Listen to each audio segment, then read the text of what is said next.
if you look at our record after having a losing season, which we've only had a couple, how we've always bounced back. The challenge of what you get into and what you need to do to be successful. I think I do a better job now with the staff and everybody else. The staff's gone from, 15 to 30 some. Kelsey had wives and girlfriends, so she always has them over for dinner before we start the season. I think we went from 15 to 32. Anybody that touches us, any of the surrounding, not coaches, but just support, academics, training room, equipment room, you name it, who do you need to make sure that you have a good relationship with, and what do you do? So it's, obviously that's all grown. You look at the facilities, it's totally different now than what it was 20 years ago when we came here at 21. So, yeah, but you have to, it's always interesting to hear former players, which now you're talking about probably, if you've been here 21, going on 21st season total, counting the 3 years as a coordinator, you count 20 seniors a year, that's over 400. You just counted 10 walk-ons over 21 years, that's over 200, so that's over 600 kids. I'd probably tell you it's probably close to 700 that came through the program. So, to listen to their stories when they come back is really fun. Some weren't happy with me, some were, but as a general, the ones that come back, they all learned something. Yeah. And those were, the early days were, you didn't have all of this, you didn't have cost of attendance, you didn't have the facilities. So those were, to be honest with you, those were tougher days, not just for the players, the student athletes, but the coach and everybody else, just because of what we didn't have. And so everybody still tries to paint the picture of, in recruiting that we're not a big-time program. And they need to show me what a big-time program is, because I think we've grown into that. So now, do we only have 20 in the classroom? Yes, but that's an advantage. Yep. Coach, do you have any players that have gone on to the next level to be coaches as well? Do they contact you and say, hey, oh yeah, this is my situation? Well, if you go back through all of it, we've got plenty in college, in high school, and in the NFL. So. Did you share a story with us of encouragement? Well, I think the biggest thing is that everybody said just how many are actually in it. We've had 117 plus NFL guys, but I think probably if you just go to players, one of the coolest things I think that happens to players when they get in a room and they say something to them, and the coach says, "Well, where'd you play at?" And they say TCU. He said, "Oh, I'm not worried about you," because they already know that they're tough. They already know how to act right. They already know how to do all those kind of things. I think that's as much of a compliment to the program and how things have been done as anything else. David Hawthorne, I think I just saw something out there. Here's a guy that he was a scholarship, but was a free agent to Seattle. Played there and then got another contract, went to New Orleans. Be honest with you, at least what his story tells me is that he got tired of the way the younger players now act. So he retired. Now he's running a food truck business out of South Lake, and he's building his own restaurant down here on West 7th. He's taking his money and his work habits and how he's doing things, and he's doing an unbelievable job to be successful. And there's a lot of guys that have stories like that, and he comes back to everything they talk about, what we talk about every day in practice. If you ever listen around, if you ever stay at the end of practice, if you ever were at the end of practice, you always find out there's always a story about real life. How does it correlate to how you work? If you don't get up for class, you're not going to get up for work. If you don't want to take care of you, then you're probably not going to take care of your family. So everything goes. Knowledge is power. It's all those things play a big part in what we try to get done. And one of the reasons why we stayed here, the management style is, we're not out chasing things, dude. Somebody said, well, yeah, but you still get paid. Yeah, I still get paid good, but I didn't. You need to see my Social Security deal through the first 45, 46 years. Okay. Yeah. Sorry, with that being said, how confident are you in the athletics department with Jeremiah? And obviously he's going into his first fall season, but been on the job 9 months now. From what I can see right now, Jeremiah's done an unbelievable job up to this point. We've raised money. I think we're almost done with the East Side Stadium project. I say about ADs, it's just like being about a head coach. What I just say, everybody can tell you how to do it. You have to have your own style. But ADs in some ways are babysitters. And Jeremiah was also a sports agent. He was also a guy that worked for Lee Steinberg. And so what do you do is you do that. And so he kind of understands. So he's a good listener. He has patience in how he does things. Like anything else, you find out that sometimes people take niceness as weakness. You don't really want to micromanage people, but you got to verify. You don't verify people that are doing their jobs. They're always going to test you. And those are all things. And what I've tried to do is not be one of those people that's causing problems. Anything I've tried to do is just my 2 cents, not try to, if he needs somebody to talk to and listen to, because when Chris Del Conte came here, he was 40 years old. And, you see how he's turned out. And now Jeremiah starts here at 40 years old, and we're going to try to help him be successful too. So, it's part of the job. All the different ADs we've had here, now I'm on 4. The first one was more of an internal guy, and so when he's strong internal, so I was outside. The next guy was more outside, and then I came back inside. And then Chris really did all of it, and I was probably more inside than I was outside because he was so external. And now Jeremiah really is probably more outside, but he's learning to be inside. But he's got a good relationship across campus with the chancellor, campus life, and all those things. I think those are all great steps to start with. And the other thing that he has a younger perspective. I think one of the biggest mistakes coaches make, ADs make, you get X amount of friends, you grow old with them, and you don't grow. One of the things I try to do is kind of like getting on Twitter. You've got to go back, and you can't just have the people that you were here 21 years with. I've really made an effort to get to know the 30s, late 30s, 40s. Then they're not that much on Twitter as what the 20s are. And so, you kind of, and I think it's important if you want to have longevity and you want a program to move, you have to envision what those next generations are going to be like, and how do they help you improve your university? How do they help you improve your athletic department? You got to establish regular relationships and friends and do things. And so I'm one of those guys, really, I don't run with anybody. I stay busy enough because I'm still helping call defense and involved so much in all the rest of it. It's really not, I don't really have time to be all the rest of it until about March. People all think, well, must be doing something with somebody. Yeah, my pillow. I'm not working my pillow. That's what I'm great friends with, is my pillow at home. When I do get to sleep, I like to sleep. So.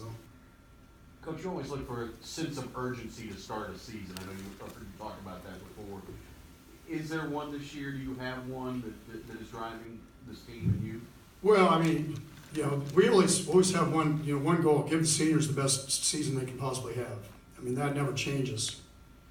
Last year we probably owned the process. Up here we've got to own the process as a goal, because I think when you have 40, you almost have close to 40 guys, new guys, freshmen, redshirt freshmen that have not played. You got to be able to learn how to handle the grind of what a season's like. From the little things of when you don't have a good game and Twitter just blasts you. Somebody emotionally they listen to all that. You got to teach them how not to do that, and not to listen to the good stuff either. Because I tell people all the time, people handle failure a lot better than they handle success. So, it's, for me, I think this is one of those, going to one of these games, trying not to be too high, not to be too low, just because I understand the volume of energy that's going to take through these 5 games. Because everybody's building, it's like I told people, I said, I don't know why people are talking about Ohio State. That's 3 weeks away. A lot of things can happen in 3 weeks. Players, injuries, on both sides, everything that goes on. So for us, how do we manage Southern, and then we grow up, try to get better but it's hard to get better at game 2 because you're going to play on a short week. So you got to play SMU over there, and then you got a third, and so you probably won't get a chance to really overly evaluate, just because of the level of games that you have till you get to game 5. I was reading an article today. I can't remember which one which article and what newspaper talking about how you play games. I think Cliff was saying that he plays 11, or Tom does 11 BCS teams. Well, we've always had a management plan here of you play somebody like Ohio State, what people consider a stretch game, and then you have a 50-50 one you should win. I still think winning breeds success, not who you play. And you can get knocked out of playoff contention just as easily as you can put yourself in playoff contention. So, we've done it that way, and it's been successful for us. And the other thing you got to understand, you got to keep your kids, your team healthy for 11 ball games to win a lot of ball games. And so it's hard to do that if every game is a pinnacle game. So you say that, but do you? The new fair catch rule on kickoffs and how it would change your team, both receiving and kicking? I don't know if it'll change this at all. If it was up to me, just because of the injury standpoint, if you wanted to change it, you just move the ball to the 35 and kick it out. That's why we moved it back to 30. Just leave it at 35 and kick it out. So for me, I think at the end of ball games, I think it changes because as long as you don't fumble, you fair catch, it goes to 25. There's no chance of fumbling the ball on a kickoff. You can't sky kick it. There's a lot. The 10-second runoff rule is probably as big a deal at the end of a ball game as any. So let's just say you're driving down and kick a field goal. You'd probably run the clock down to 3 seconds and then kick it, and then there'd be no time left. But you can't do that anymore. Because if you jump off sides, they stem, you jump off sides, and it's a 10-second runoff, and you lost the game. So now you need to make sure you kick that ball by about 13 seconds. And then now, do you sky kick it, or you probably don't want to sky kick it because if it goes out of bounds, it's no time went off, and they get the ball at the 40, right? So now you got to squib it. It makes a difference whether it's grass or turf, and where do you squib it, and how do you do it, and if they fall on it, then no time goes off the clock. You tell them to run forward with the ball, because then you're running precious seconds to give your quarterback. You got an up guy that's probably not going to go score a touchdown catching a squib. So to me, that's as much of a change. The kickoff fair catch rule, I think, what it allows you to do is if you have a return on one sideline and they kick it to the far sideline, you just fair catch it if they don't kick it out. Because then you're assured you're going to be out to the 25-yard line. For me, I take it to the 25-yard line every time, if that's just so that, that's whatever amount of kickoffs you got around. And if I knew that I had a guy that could kick it out all the time, then I wouldn't have to put my best players on it. That's just, let's just say that's 4 or 5 average, 30 points a game with 4 or 5 kickoffs a game that you don't have to have people run down on. So, to me, I'd kick it out. Coach? Now, yes. Sorry. Go ahead. You praised the offensive line all fall camp. Have you settled on left tackle yet? Yeah, well, there'll be 2. You have Anthony's is the guy that's been starting, so. Yeah. Not Anthony, our boy from Manville. Austin, so, You feel pretty good there, though? No, because they've never played that much in the game. I played pretty good. I'd be telling you we were going to win a national championship. But do I feel better? No, praise was, I think we're a lot better than we were at the end of spring. You got Joseph Noboom and Matt Pryor, the 4 guys that left this place, all, from at least what I'm listening to, all have a chance of making NFL teams. And 2 of them got a chance to play a lot, maybe even start. So you're sitting here saying, do I think the guys that just replaced them are, no, not yet. It's kind of like when we get running backs in here and somebody will say, God, he looks like he might be the next LT. And I say, really? Maybe he might be, but not right now. He's just a sophomore. When LT was here, he ran 4.62 as a sophomore. Then all of a sudden he got in the weight room in off season. All of a sudden he gained 10 pounds and ran a 4.38. Then all of a sudden you go, who's this dude? So we've got a lot of water to go underneath this bridge before we can say what we need to say. So We just, our running backs, really, most of them have been out most of the camp. Either in a green or a red shirt. So Jock, you don't even know who Jock is. Jock's been our starting tailback. So for us, getting all of them back, and you just don't, all of a sudden you just turn on the key and hand them the ball and all works well. Like anything else, you got to warm up and you got to get better every ball game. So these guys got to get better every ball game. They've missed a lot of practices. Gary, what are you looking from Sean on Saturday? Win. Just trying to find a way to win. Just like I told him in the Texas Tech game last year, we don't have to score 40 points for you to be successful. Just score one more than Texas Tech. And we did. It's kind of, I'm one of those guys, that position already has so much more pressure. You don't turn the ball over, get us in the right play, run the offense. So, we've always been about who's the best manager of the offense, who plays, like our definition of a great player. A great player is when he comes on the field, everybody else gets better. Who can play quarterback that's going to make, when he gets on the field, is going to make everybody play better. And so, Sean has a chance. He throws the deep ball well. His biggest thing coming out of high school last year was he just did not throw the short game very well. The touch pass was not, and he's way light years ahead of where he was a year ago doing that. So, he's done all of it. He's got escapability, so it gives you all the possibilities of understanding that he's a defensive coach's nightmare when it comes to that kind of stuff. So, you said in the Tech game you think he learned how to get down, or he needs to get down. Are those scenarios where when he's out running in open field, you just go through like when risk reward? Sort of thing. Of course. Yep.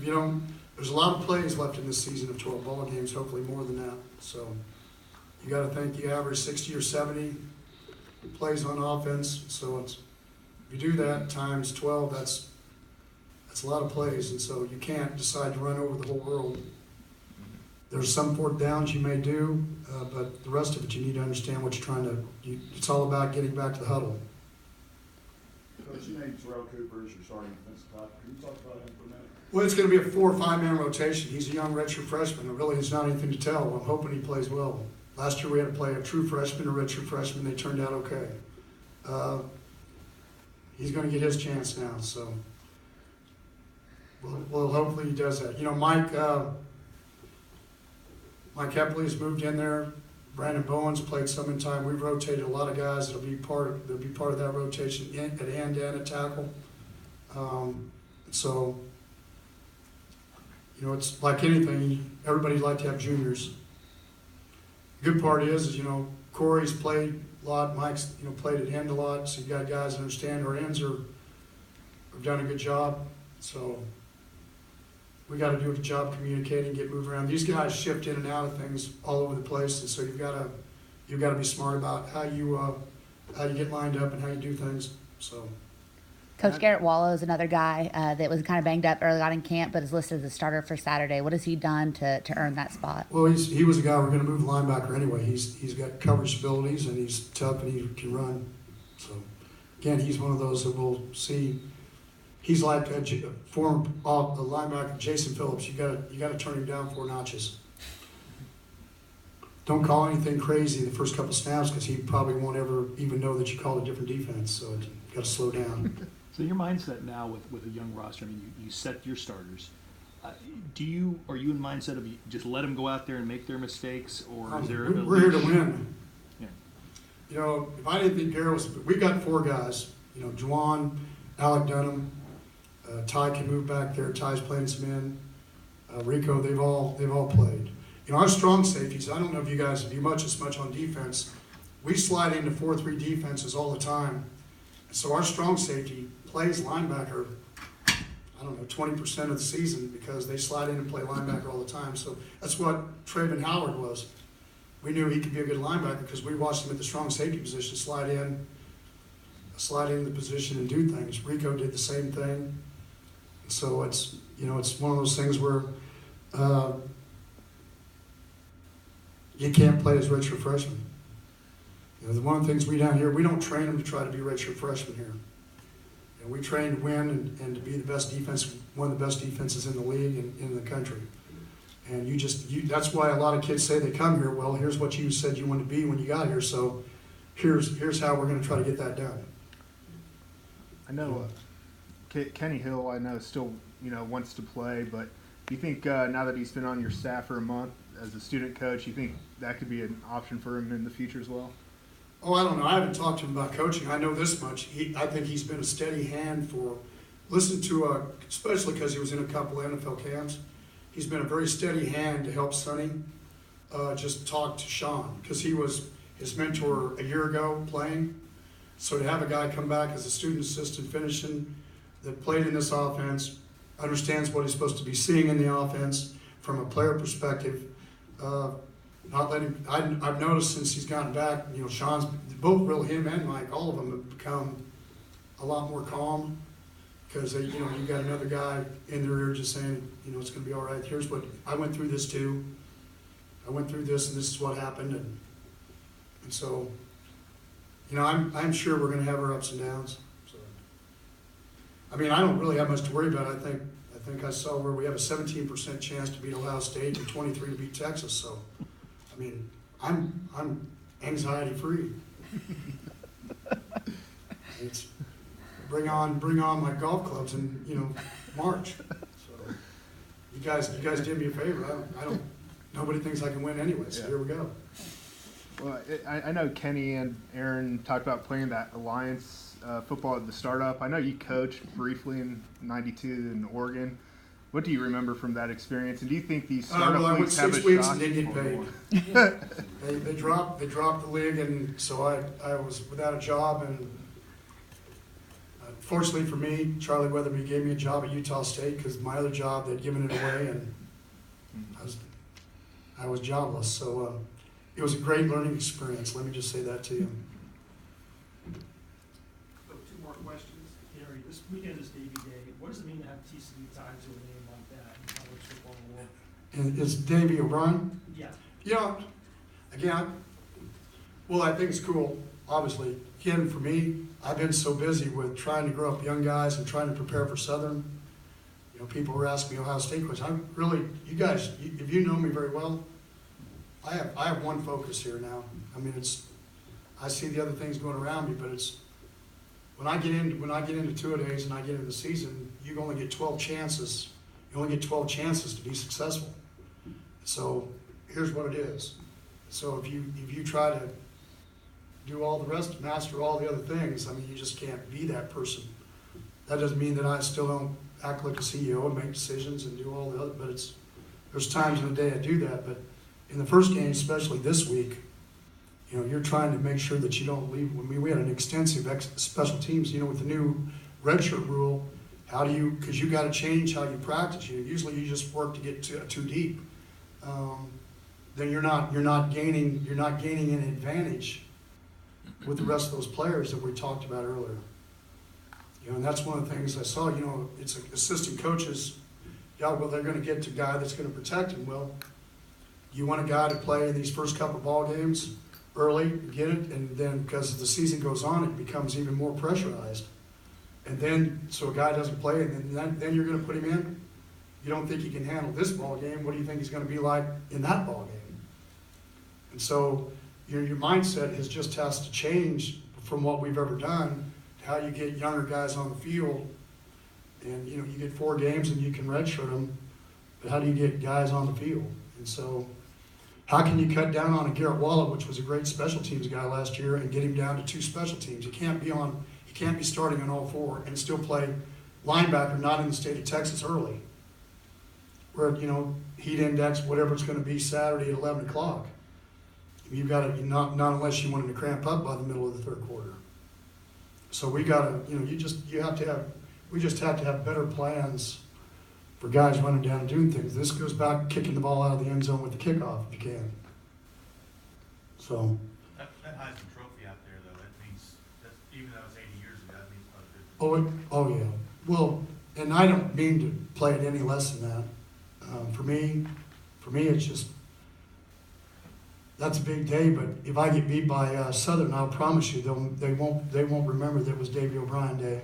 I'll promise you that. Not in the newspapers. You guys won't. We get beat by Southern on Saturday. You guys, this was all about Davey O'Brien. Yeah. Won't even talk about the loss. Yeah. Can you give me an idea of how your staff has grown from your first year as the head coach to now, and I mean, not so much the coaches, but all the support group, and how that's had an effect on the week-to-week preparation? Yeah, you know, we're small. To be honest with you, we're a small staff comparably to a lot of staffs in college football right now.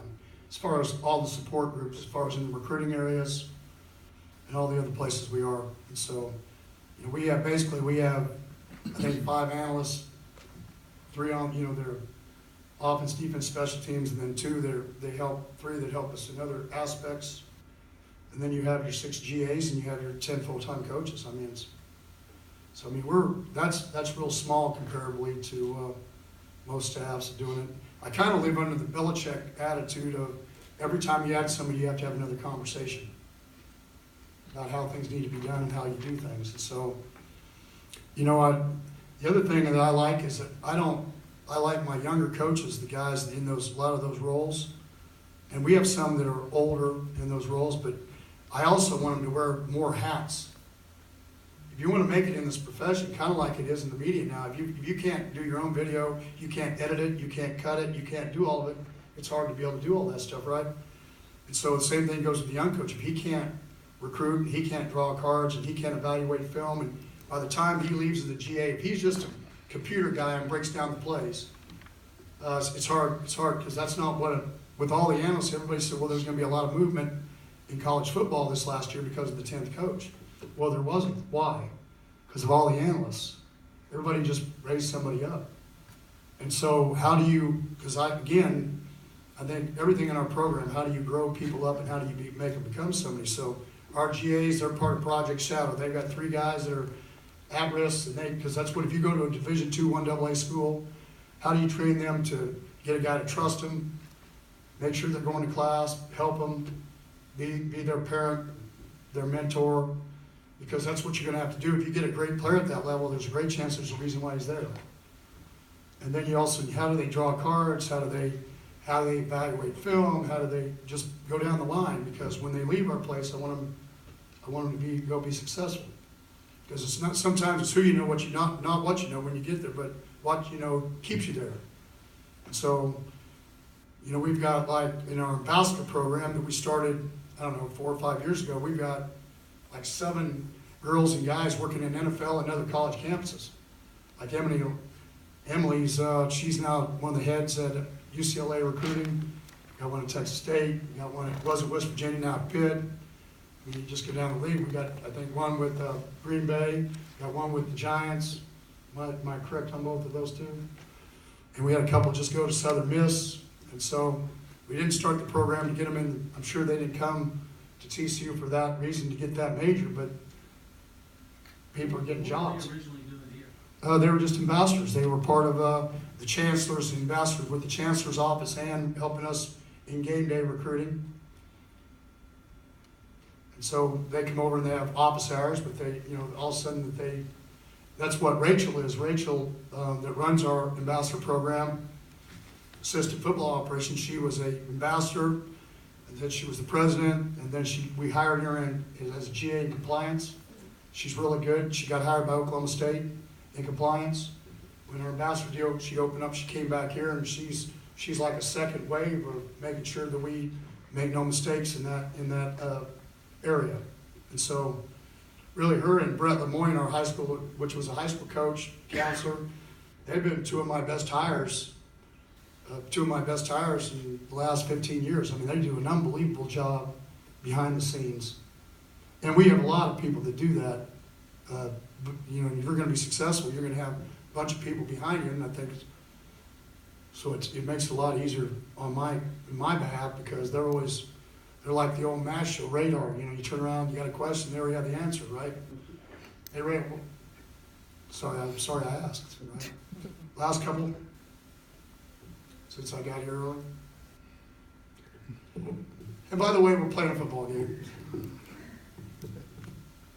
How has Ty looked at the end? I know he started there at Oklahoma We played there State, last year. Yeah, I mean, I think Ty is more, Ty as an outside linebacker is probably gonna be his best position. So whether he plays inside or he plays outside, I think for him to show off his abilities to rush the passer plus drop, he's already showed those abilities. It also goes to show you what kind of person he is, that he's able to move there, unselfish. The same thing with Mike Epley and Brandon Bowen. You got to move guys inside so you can gain depth, and keep people where you need to, so they can go either way. All those things play a part of how you manage a season. So, to me, how do we manage these next 5 ball games so we can catch our breath for a second, and then how do we play a Thursday night? Because you go Tech and then Oklahoma, and then 7, then you got the last 5. Then to me, that's the middle of the season. Then you got the last 5 ball games. You got to get ready to go. In 3 of those, you got to go on the road. Yeah. Well, and do you like Ben's obviously got so many preseason accolades? You kind of like his mindset of, he doesn't get too caught up in that stuff. I don't pay any attention to that. If they don't play well, if I don't force them to play well, it doesn't matter what people think. The guy that was the preseason defensive player of the year last year didn't end up being that at the end of the year. So what we need to do is we need to tell Ben, and he's got the ability to do that. Go all of it. Obviously, it'll be a lot easier if a guy emerges on the other side that can really help him. Then they can't chip one side or the other. When you only have one guy can only play, then the problem you have with that is, then they set all their protections and everything to make sure he's not going to have any success. It's like Jason Verrett. You can't judge people by their numbers. He went in the first round of the draft, and I think he had 1 pick. Nobody ever threw at Jason Verrett. Didn't throw that way. He was too good, so they didn't throw that way. So you can't look at those numbers and say, well, this guy was, and he still made an All-American teams. Just nobody threw at him. So, the biggest thing with Ben is not to try to be a great player. Just try to make the plays you're supposed to, and he's got the ability that all the rest of that stuff will play the part. I think that's the biggest thing. The biggest mistake sometimes everybody thinks you got to go make all this to be. Those guys at the next level, they watch a lot of film and they talk to a lot of people, and so they know what's going on. You're not fooling them at all. It's their business. They're not going to put themselves in harm's way. And so the biggest thing is to be a good person, play hard, and then let your ability speak for itself. That's what we try to do here all the time, is let your ability speak for yourself. So in Ben's case, that's, we need him to be, but really, Nico Smalls has really stepped up as a leader. Rico, Ty Summers, Alec Dunham, the seniors we've had here, Ben, Jeff Gladney's really had a good camp. Julius Lewis, and, you got some guys, and we've gained a little bit of depth at corner that we didn't have initially. I think because of some guys went down, so we moved some guys there. I think like Ray moving to a weak safety position is a Haku. I think it's a big. We also can keep him healthier. He could probably play some strong. He will play some strong, but he gives us a very knowledgeable player, very smart player at that position that we didn't have when we lost Nick Orr. So and that's what you get. Also, it's one of the things we lost with our running backs being down. There's a lot of Shaywo and those guys. There's a lot of leadership in that group. The guys that emerged on offense is really Cordell and Kelton Hollins. Both those guys have emerged. Jalen Austin is a guy, but again, when you're out, it's hard for you to be a leader and focus on everything because you're worried about yourself. Jalen Rager has the ability, but he's a young leader, so that means there's sometimes again you go back to the young bull, old bull theory of doing things. Kavontae Turpin becoming eligible, academically was a big deal for us. That would have been a big loss. So him making it, I think, helps us as far as the emotional and firepower that you have in your offense, because he's a difference maker player. So especially on special teams. So we'll all find out, and you'll ask me questions next Tuesday, and I'll try to answer them. Go Frogs.